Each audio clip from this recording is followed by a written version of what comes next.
하라 명령하노라. 아멘. 하나님의 은혜와 평강이 오늘 또 오후 예배 드리는 주의 성도들 위에, 가정 위에, 자녀들의 앞날 위에 임하기를 주의 이름으로 축원을 드립니다. 신명기 24장은 하나님 백성들이 가정과 이웃에 대해서 어떻게 사랑할 것인지에 대한 말씀입니다. 이런 말씀들의 원리들을 우리가 좀 잘 알고 있어야 되는데, 왜냐하면 하나님 말씀대로 살면은 하나님께서 복을 주시고, 하나님 말씀을 모르고 살지 않으면, 그 말씀대로 살지 않으면 삶에 어려움이 옵니다. 그렇기 때문에 우리가 이 말씀들을 잘 이해를 하고 그 말씀들을 잘 지키는 법들을 깨닫고 있어야 돼요. 그래야 여러분 삶에 하나님이 이 은혜를 주시고 어려움이 없도록 만들어 주시는 그런 은총을 베풀어 주실 겁니다. 먼저 1절에서 4절까지는 결혼과 이혼에 대한 말씀입니다. 자, 이 말씀은 어떻게 보면은 이혼 증서를 써서 줘라 그랬기 때문에 뭐 이혼을 하라는가 보다 뭐 이런 생각을 할 수가 있는데, 사실은 그런 내용보다는 이혼을 하지 말라는 쪽이 더 맞아요. 이혼하지 말라. 결혼한 부부는 이혼하지 말라. 왜 그러냐면 첫 번째 이유는 이 성경 오늘 1절에서 나와 있는 그 사람이 아내를 맞이하여 데려온 후에 그에게 수치되는 있음을 발견하고 그를 기뻐하지 이혼 증서를 써서 그의 손에 주고 그를 자기 집에서 내보낼 것이요. 이 말씀 보면 이 사람이라는 이 말이 첫 번째 남편을 지칭하는 거거든요. 근데 첫 번째 남편을 지칭하는 그 단어와 두 번째 남편 사람을 지칭하는 단어가 달라요. 첫 번째는 뭐라고 썼냐면 히브리어로 바알이라고 썼어요. 그러니까 남편, 주인 이렇게 썼어요.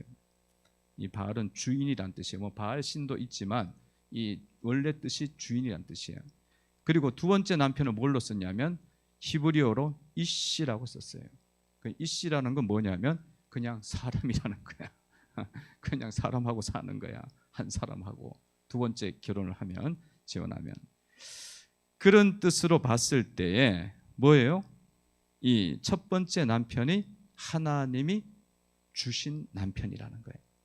하나님이 주신 아내고 하나님이 주신 계획하신 남편이다. 그거를 주님께서 구별해서 말씀하시는 거죠. 그래서 여러분들은 하나님의 계획을 깨는, 만약 이혼을 한다면 하나님 계획과 이 이끄심을 자기가 깨는 거잖아요.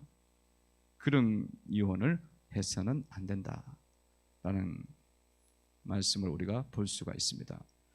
또 여기에서 이제 만약에 이혼 증서를 써서 1절에서 주라고 이야기하고 있잖아요. 이혼 증서를 쓰라고 했기 때문에 이게 합법적인가 보다 이렇게 이제 자꾸 생각을 해요. 근데 그렇지가 않아요. 왜냐하면 그때 그 시대에는 여자들이 어떤 권리가 별로 없어. 그리고 뭐 나가면 어떻게 살 길이 별로 없어요. 지금은 뭐 능력 있고 재능이 있어갖고 그냥 자기 어떤 전문직을 갖고 살아갈 수가 있는 그런 분 충분히 있고, 그리고 시대 자체가 여자가 할 일이 더 많아, 남자보다. 그죠? 요즘은 남자는 나이 들면 할 일이 없어요. 여자는 식당에 가서 일이라도 할 수 있는데. 근데 그 시대는 그렇지 않았거든. 근데 이혼 증서를 왜 써줘야 되냐면 그냥 막 사람을 막 버리니까 조금만 뭐 기분 나빠. 그러면 오늘 결혼을 깨야겠네. 나가. 그러면 여자 나가야 되는 거야. 수치되는 일이 그건 거야. 오늘 숟가락에 왜 물을 묻혀서 줬어? 나가. 이렇게 되면은 뭐 이혼이 막 밥 먹듯이 될 거 아니에요. 그래서 이혼 증서를 딱 써가지고 글로 딱 적으라는 거예요. 왜 이혼을 하는지 적게 하면 남편이 그거에 대해서 정당한 이유를 적어줘야 하잖아요. 그러면 이게 법적 절차를 봤을 때는 굉장히 까다로운 거고 증거를 남기는 거고, 또 여자 입장에서는 이유 없이 그냥 맨날 버림받는 게 아니라 다 이유가 타당한 이유가 이제 있으니까 다음에 결혼을 할 때 어렵지가 않다. 보호해 주는 거죠. 그런 측면에서 생각할 때에 사실은 이건 이혼을 장려한 게 아니라 이혼을 막는 것이다. 막는 것이다. 라는 거죠. 그래서 성도 여러분들은 이 말씀을 통해서 하나님이 짝지어 주신 것을 나누지 말지니라. 그 말씀을 굳게 붙잡아야 될 줄로 믿습니다. 5절에서는 이제 갓 결혼한 가정에 대해서 말씀하고 있죠. 5절 읽어봅니다. 시작. 사람이 새로이 아내를 맞이하였으므로 그를 군대로 내보내지 말 것이요 아무 직무도 그에게 맡기지 말 것이며 그는 1년 동안 한가하게 집에 있으면서 그가 맞이한 아내를 즐겁게 할지니라. 아멘. 그러니까 이제 결혼 딱 했어요. 그러면 군대가 1년 동안 안 가도 돼요. 면제가 돼. 그 시대에 하나님이 군대도 면제해주고 아무 직무도 공적인 직무는 안 맡겨요. 뭐 부역이 있다, 어디 도랑을 파야 된다, 성을 쌓아야 된다, 다 면제, 다 면제. 아니 그 만약에 생각을 해보세요. 그 성의 성주가 이 법을 다스리고 치리를 한다 그러면 성주 입장에서는 빨리 성을 쌓아야지. 그럼 뭐 아무 사람이고 애고 어른이고 다 불러 들여갖고 장가가 지금 갔든지 말든지 뭐 불러 들여갖고 일을 시킬 거 아니에요. 근데 그 시대에 그럴 수 있잖아요. 근데 하나님 법은 그게 아니에요. 딱 1년 동안은 아무것도 프리패스야. 프리패스. 그렇게 해주도록 특권을 주셨죠. 이거는요. 그러니까 그만큼 지금 1절과 4절과 또 5절과 이런 말씀을 봤을 때 하나님이 가정을 굉장히 중요하게 생각한다는 거예요. 하나님이 계획하신, 디자인하신 영적인 단체가 가정이라는 거예요. 그래서 성도 여러분들은 가정을 잘 세우도록 애를 쓰셔야 됩니다. 여러분들이 교회를 세운다 그러잖아요. 교회를 위해서 헌신하다. 교회를 세우는 것이 먼저 뭐가 되어야 되냐면 가정이 영적으로 세워져야 돼요. 여러분 가정이 영적으로 세워지면 교회는 자동으로 세워지고 그렇게 되는 거니까 여러분 가정을 믿음 안에서 말씀 안에서 늘 중요하게 여기고 기도를 많이 하셔갖고 그 가정을 건강한 가정으로 믿음 있는 가정으로 꼭 세워야 될 줄로 믿습니다. 그러면 어떻게 해야 되냐면 첫 번째는 하나님을 그 가정에 첫 번째로 두셔야 돼요. 첫 번째로. 지난번에도 제가 그 주례하는 데 가고 이야기했죠. 주례 막 하면서 이제 했는데 여러분들 기억은 안 날 거야. 아마 신랑과 신부도 잘 기억 안 날 거야. 정신 없어갖고. 근데 전화가 왔더라고. 목사님 말씀을 제가 꼭 기억하겠습니다. 그러면서 그대로 살겠습니다. 아마 걔는 그 신랑은 좀 기억을 하는 것 같아요. 내가 들어보니까 기억하는 것 같고 그날 주례했는데 하여튼 사실은 결혼식 때 주례가 설교가 굉장히 힘들어요. 왜냐하면 믿는 사람 안 믿는 사람이라고 정신이 없어. 그리고 신랑 신부가 앞에 있어갖고 이게 또 산만해. 근데 그날은 어쨌든 좀 평안하더라고요. 전체적으로 조용하고. 근데 뭐 만나는 사람마다 그날 그러더라고요. 어떤 청년도 만나는데 목사님 말씀 잘 들었습니다. 그렇게 살고 싶다는 식으로 이야기를 하더라고요. 예. 하여튼 어떻게 해야 되냐? 하나님을 첫 번째로 둬야 된다. 그러니까 여러분 가정이 잘 세워지려면 남편이 첫 번째 아니에요. 아내가 첫 번째 아니야. 먼저 자식이 첫 번째가 아니야. 또 여러분이 어떤 일이 첫 번째가 아니에요. 무조건 하나님을 최고로 높이 두셔야 돼. 최고 높이 두시고 하나님 일이 있다면 그걸 첫 번째로 두시면 그 가정은 하나님이 이렇게 잡아당겨줘요. 세워지도록 보호해 주신다. 그거를 놓치지 마시기를 바랍니다. 그럼 제가 첫 번째로 꼭 해라. 뭐든지 있으면 이 마인드가 굉장히 중요해요. 그래서 제가 이번에도 김장하면서도 김장을 먼저 해라. 자기네 집 김장, 누구 김장 막 다 하고 난 다음에 그 다음에 힘 다 빼고 난 다음에 교회 와서 김장하면 하나님이 지금 첫 번째가 아니잖아. 그리고 그 마인드 자체를 잘못 먹으면 하나님 보시기에는 이게 인정을 못 받는 거예요. 그래서 이번에 보니까 잘 했어요. 11월 초에 하나님 것이 뭐 그렇게 하는 게 힘든 것도 아니거든. 여러 명이 와서 하니까. 그러면 하나님 거 먼저 중심에 딱 두고 하시고, 그러면 여러분들의 삶들의 균형이 딱 잡히는 거예요. 첫 번째 두고 또 어떻게 해야 되냐? 두 번째는 서로 존중하면서 살면 됩니다. 그러니까 특별히 제가 늘 존중하라 하잖아. 부부간에 존중하라, 존대하고 높여주라 그렇게 이야기하는데 그건 이제 많이 들으셨으니까 어쨌든 충분히 넉넉하게 여러분 아내와 남편을 높여주시기를 바랍니다. 그 자녀들 높여주고, 남편들은 특히나 기도하기를 애쓰셔야 돼요. 제가 늘 말씀하잖아요. 남편들은 영적인 거는 다 아내가 다 하는 거지, 기도하는 거지, 예배드리는 거지. 그거는 성경적인 게 아니에요. 성경적인 게 아니에요. 남편들이 먼저 기도하셔야 돼. 기도하셔야 돼.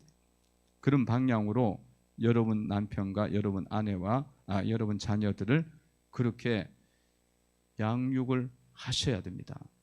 양육하시면 아브라함 가정처럼, 이삭 가정처럼, 야곱 가정처럼, 요셉 가정처럼 그렇게 인정을 받아요. 그리고 리더십이 남편에게 와 있어. 그리고 이 축복을 받는 가정으로, 하나님 쓰시는 가정으로 쓰임을 받게 됩니다. 그러니까 여러분 가정을 여러분 잘 세우려면 첫 번째는 하나님, 두 번째는 서로 존중. 그래서 이런 걸 잘 이루어가려면 기도를 많이 하셔야 된다. 6절에서는요.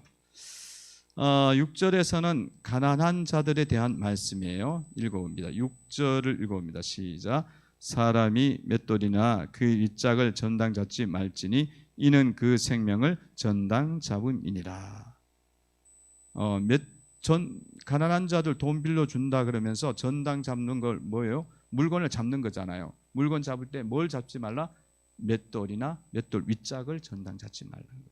왜 그러냐면 맷돌로 그 시대는 곡물을 꼬아서 이렇게 돌려갖고 껍질을 뺏게 하잖아요. 맷돌이 뭐 하는 건지 알죠? 그 뺏겨야 되는데 그거 없으면 곡물을 갖고 와도 밥을 못 해 먹어. 그럼 하루 먹고 하루 사는 사람들은 죽는 거예요. 그 시대에, 이 시대에. 그래서 이거 하지 말라 그러는 거예요. 잡지 말라. 잡을 게 따로 있다. 그런 거는 잡지 말라. 또 10절에서는 뭐라고 이야기해요? 10절 이하에서 구체적으로 이야기하는데 읽어봅니다. 10절 읽어봅니다. 시작. 내 이웃에게 무엇을 구워줄 때 너는 그의 집에 들어가서 전당물을 취하지 말라. 전당물을 잡을 때 내가 막 집에 들어가고 잡지 말라는 거예요. 주는 거 그냥 잡으라는 거예요. 가난한 자들한테는. 내가 집에 들어가서 잡으면 그 사람 인권도 침해하고 내 마음대로 잡을 거 아니야. 그러면은 그 사람에게 귀중한 거를 다 내주게 되는 그런 일이 벌어지니까 그렇게 하지 말라는 거예요. 근데 우리가 이제 보면 지금 시대도 집딸인가 막 그 전당 잡는 사람들 막 들어오잖아. 이 경매 들어가고 하면 그 사람들 집 문 열고 막 들어와요. 그러니까 그 법은 인간이 만든 법이기 때문에 사실은 사람들의 보호가 잘 안 되지. 잘 안 되죠. 이런 법들을 보고 좀 배워야 돼요. 13절에서는 뭐라고 이야기해요? 읽어봅니다. 시작. 해질 때 그 전당물을 반드시 그에게 돌려줄 것이라. 그리하면 그가 그 옷을 입고 자며 너를 위하여 축복하리니 그의 일이 내 하나님 여호와 앞에서 내 긍휼임이 되리라. 아멘. 그건 전당물을 잡았어. 돈 빌려줘서 잡았는데 옷을 겉옷 하나밖에 없어. 그 시대에. 옷이 지금은 널려 있는 게 옷이잖아. 우리나라는.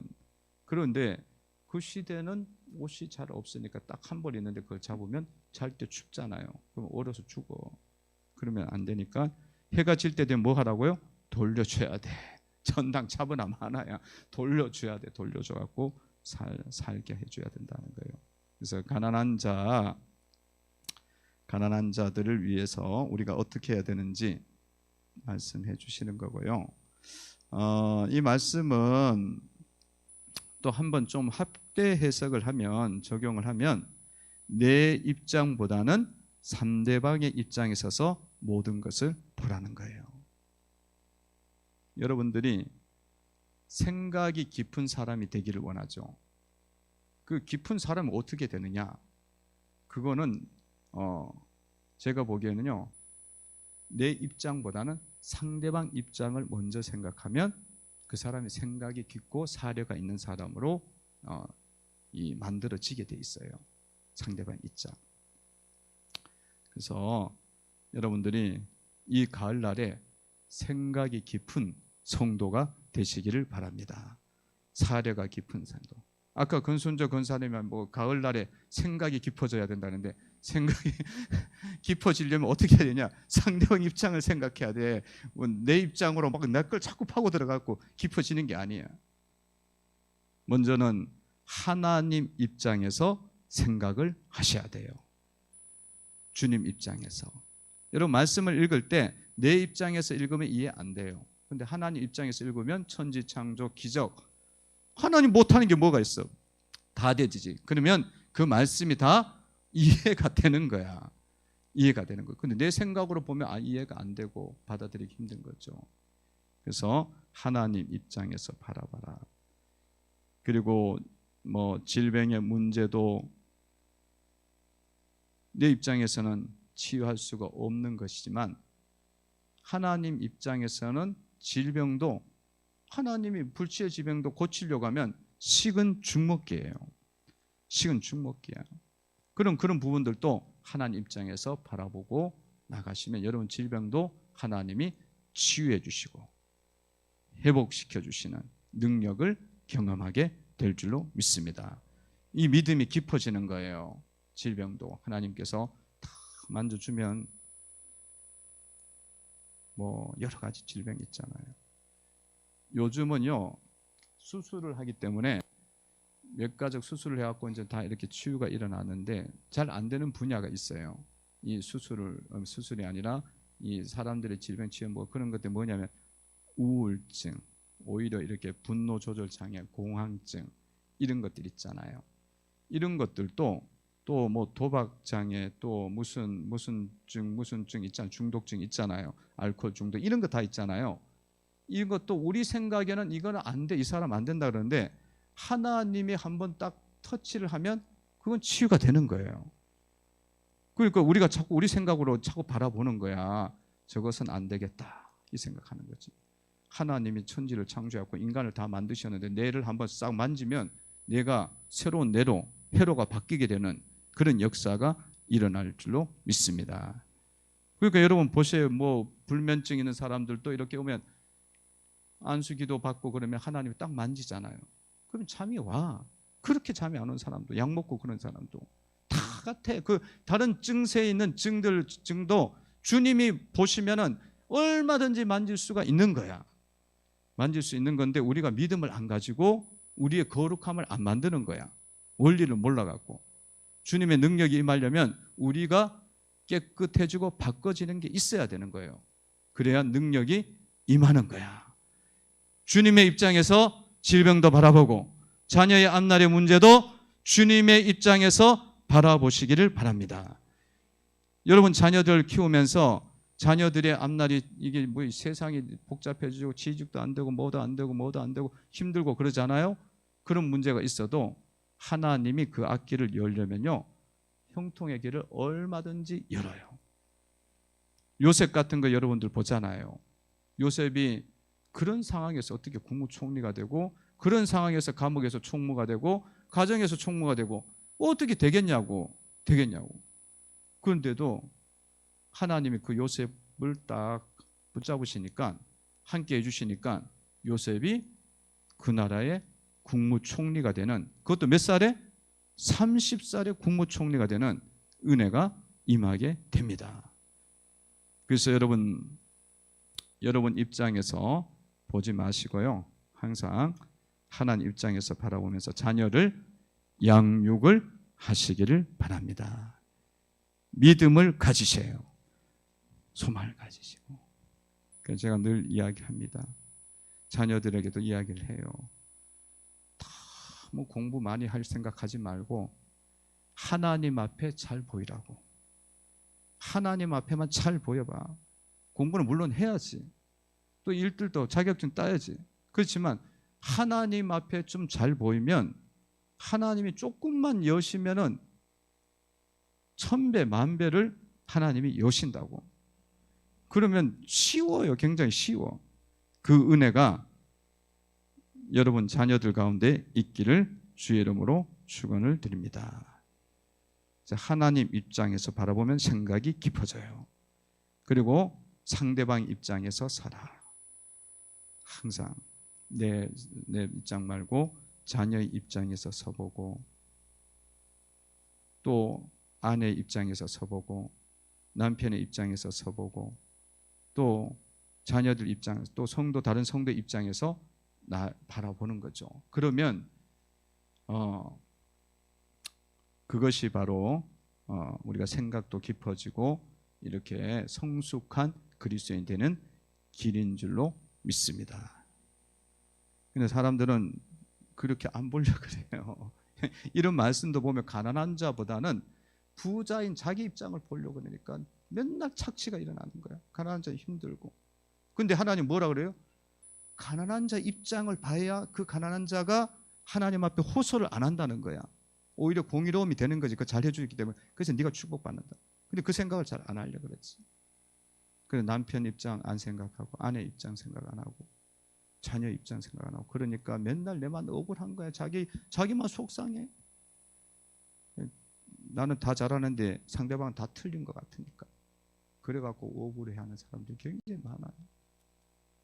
어떤 가정에도 보니까 결혼을 했는데 남편은 모태 신앙 쪽인데 자기는 그냥 그렇게 만나갖고 이제 신앙생활 하는데,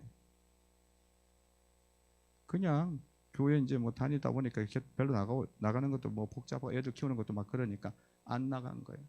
안 다니고 남편 데리고 오히려 놀러만 다닌 거야. 주일날 다니니까 남편이 교회를 다니는 그 이력이 있으니까 주일날 자꾸 나가면 안 되는데 불안한 거야, 마음에. 그러니까 자꾸 뭘 불안하기 뭘 불안해. 그래서 끌고 놀러 막 다니고 그래.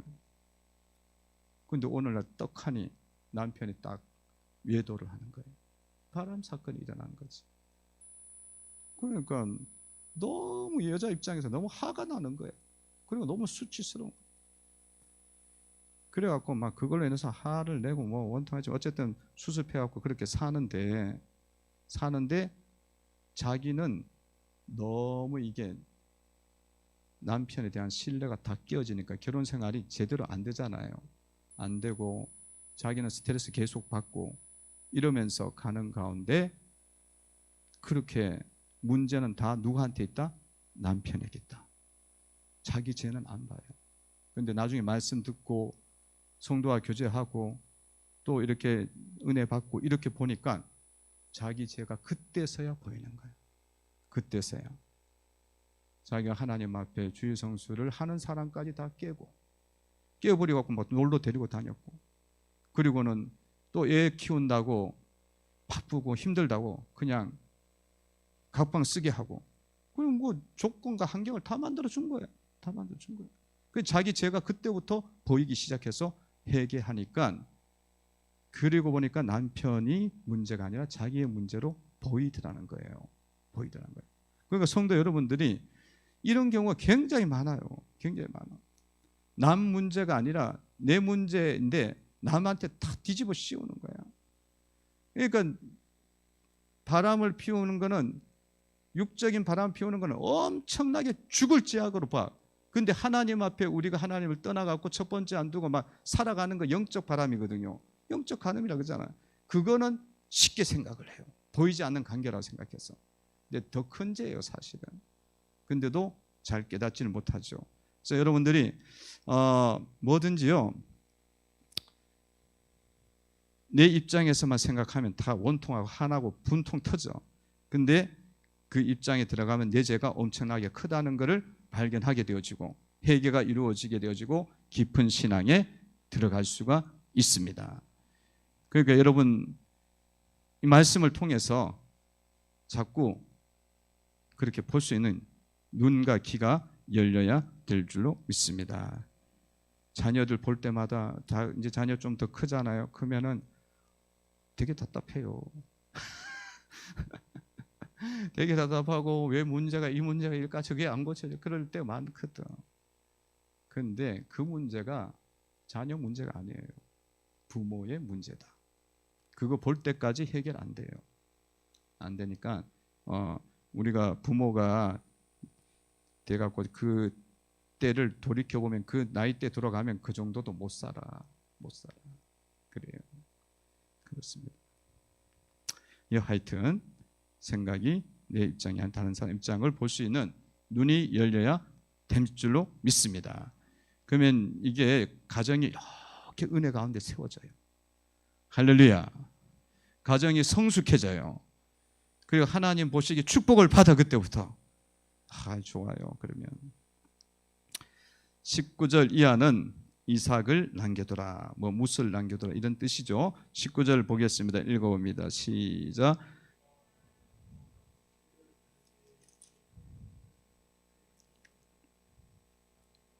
말고 나그네와 고아와 가부를 위하여 남겨두라. 그리하면 내 하나님 여호와께서 내 손으로 하는 모든 일에 복을 내리시리라. 아멘. 추수할 때에 곡식을 벨 때는 이삭이 떨어지면 다시 주지 말아야 돼요. 이삭이 떨어진다. 그래갖고 룻이 나오잖아요. 룻기가 뭐 하는 거예요? 룻이 떨어진 이삭을 주워갖고 룻하고 나오미가 사는 거예요. 그거는 더 주우면 그 사람도 못 살아. 그때는 하여튼 하루 일해갖고 하루 먹는 시대거든. 그런 시대예요. 지금은 너무 잘 사는 시대야. 그리고 한국은 지금 너무 잘 사는 시대예요. 사실은 배 터지는 시대야. 한국이 5,000년 역사 속에 이렇게 잘 살은 적이 없어요. 앞으로는 더 잘 살 거래. 그리고 더 위대한 국가가 된다고 미래학자들이 이야기해요. 그냥 하나님만 잘 믿으면 돼. 그러면 하나님이 열어주리라 믿습니다. 근데 어쨌든 막 그 시대는 그런 시대야. 그리고 지금 내가 외국에 가보면 필리핀 같은 데 가보면요 얼마나 어려운지 몰라. 필리핀도 그런 대로 나름대로 사는 나라야.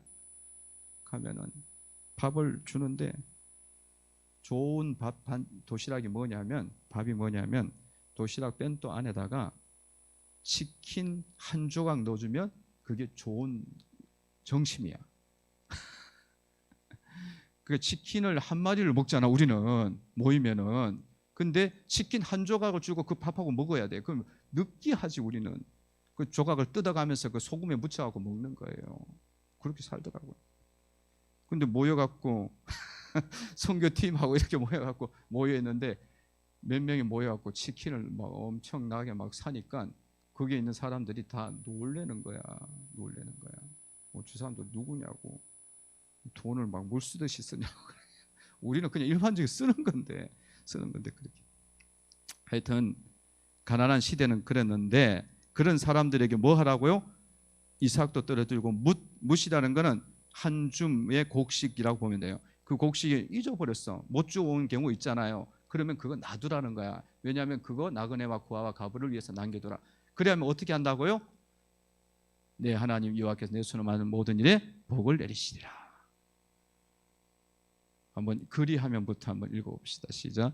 그리하면 내 하나님 여호와께서 내 손으로 하는 모든 일에 복을 내리시리라. 아멘. 어떤 사람에게 복을 내리냐면 나누고 베풀고 하는 사람들. 그리고 나누고 베풀 때도 넉넉한 마음으로 나누고 베푸는 사람에게 복을 내리는데 어떤 복을 내리냐면 여호와께서 내 손으로 하는 모든 일에 복을 내리신다는 거예요. 여러분 이삭을 조금 떨어뜨렸어. 뭐 얼마 돼? 뭇을 갖고 와야 되는데 한 줌의 곡식단을 잊어버렸어. 저기는 큰 곡식단이 있었고 다 가져왔는데 작은 곡식단 놓고도 농사 지으면 그런 게 있어요. 그럼 나도 얼마 안 되는데 그거 다시 가져오면은 그것만 먹는 거예요. 근데 그거 놔두고 남겨도 그 사람도 먹으라고 그냥 펼쳐놔. 그러면 뭐 한다고요? 모든 일에 복을 주신대. 이게 그거 가져오는 게 모든 일에 복을 받는 게 낫지. 하나님이 주셔갖고. 할렐루야. 모든 일에 복을 주신다. 손으로 하는 모든 일에 복을 주신다. 내가 하는 일들마다. 그래서 여러분들 넉넉한 마음으로, 성도 여러분들은 믿는 자든지 믿지 않는 자든지 인색하지 말고 넉넉한 마음으로 베푸세요. 그 만남의 관계 속에서 이제 이거 방향을 바꾸셔야 돼요. 그렇게 살아왔셨다면 계속 그 일을 그렇게 사시고. 오늘 남전도에, 어르신 남전도에서 오늘 소갈비 식사를 했습니다. 소갈비를 오늘 먹는 바람에 너무 많이 먹어갖고 제가 지금 배가 불러요. 배가 나오지 말아야 되는데 배가 불러. 너무 많이 사셔갖고. 그래서 장로님이 오늘 식사를 한 10명분을 사셨거든요. 사셨어요. 그래서 제가 장로님 어떻게 이렇게 사셨어요? 그랬더니만 기도하는 가운데 그렇게 어르신들, 연세 드신 남존대원들 식사를 사드렸으면 좋겠다는 마음이 드셨대. 그 마음이 드셔갖고 오늘 이렇게 베풀어서 이제 넉넉하게 먹었습니다. 이런 일들을 할 때에 하나님께서 손으로 하는 모든 일에 복을 주실 줄로 믿습니다. 그리고 그거 베푸셨는데 손으로 하는 모든 일에 복을 베푼다면, 주신다면 그게 훨씬 낫지. 훨씬 낫지. 또 지난주에 붕어빵 전도 헌금 강구했는데 다 들어왔어요. 들어왔는데 그 헌금도 선착순으로 들어왔는데 뭐 예배 나가면서 들어왔고 새벽 기도할 때 또 들어왔어요. 2번이나 들어왔어요. 들어오는데 그것도 배나 들어왔어요. 배나 넉넉하게 들어와요.